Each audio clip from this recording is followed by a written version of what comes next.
If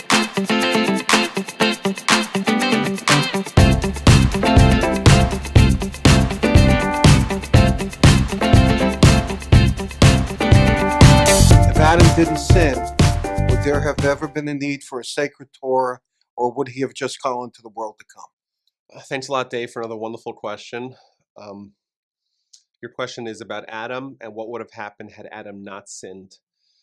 So this alternate universe where Adam didn't sin is radically different, or even the status of the universe pre-sin was radically different than the one we have today. And you asked about Adam and Torah. So there's a few layers here to the question. So layer number one is the fact that Adam was physiologically different than us humans are today. The Talmud tells us that Adam was able to see from one end of the world to the other in the world, and his body, or he was from the ground to the sky. That's what he was. Clearly, this is not someone with the same limitations that we, us humans, mortals, have today. Then after Adam sinned, he was reduced. That's what the Talmud says in Sanhedrin. I believe it's 38b. Thus, clearly Adam and his challenges were crafted different than the challenges that we have today. And the Talmud tells us that Adam, the influence that he had, the negative influence, as represented by the serpent or the snake in the Genesis story, was something external to him. Thus, the challenge that Adam had with his temptation, where he ultimately sinned, was different than the ones that we have today. Our influence, our negative influence, what we call the Yetzer Hara, loosely translated in English as the evil inclination, is a force that operates within us.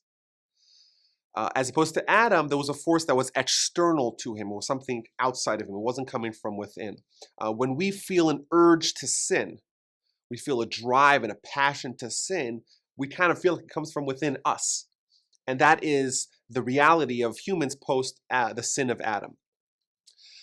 Now, because the challenge was different, the structure of what tools Adam was gifted with or was granted to operate with in combating those challenges were different. The Talmud tells us that if we didn't have Torah, we would have absolutely no chance of defeating our Yetzer Hara, our evil inclination. The only way for us to overcome our most challenging situations that the Almighty puts us in, with the hopes that we will overcome them, is via harnessing the power of Torah to overcome the Yetzer Hara. Adam, if you notice, did not have Torah. Had Adam been tasked with the same kind of challenges that we have, the force coming from within him, compelling him to sin, Adam would have had no chance because he had no Torah. But because the challenge was on a lower level, then that gave him the chance. Now, Adam made a very calculated decision. It's very important when we learn all of Torah, especially the stories of Genesis, to not learn them superficially, to not just read what it says and not delve any deeper.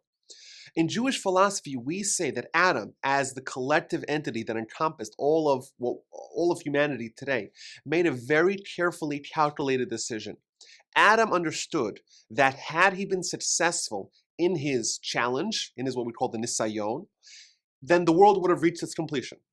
6 days, you're good to go. On Shabbat, had he succeeded, he would have been ushered into Olam Haba, and that's it. We would have never been around, us as little parts or components of the original Adam.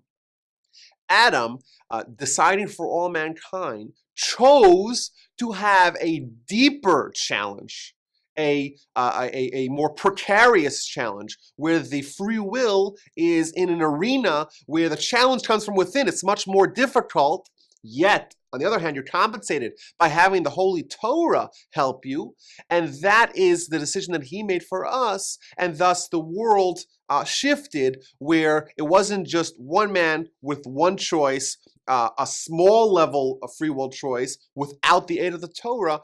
Rather, it's collectivized the entire humanity, all of us containing that force within, and we have the Holy Torah to help us. So to answer your question, Adam did not have Torah. He didn't need Torah to overcome his challenge. Had he been successful, then of course the world would, as we know it, would never have come to fruition.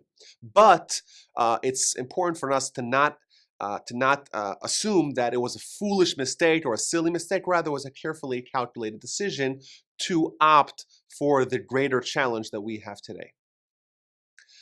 Thank you all for listening, and please send us an email, asktherabbi@torchweb.org, if you would like to have your question broadcast to humanity.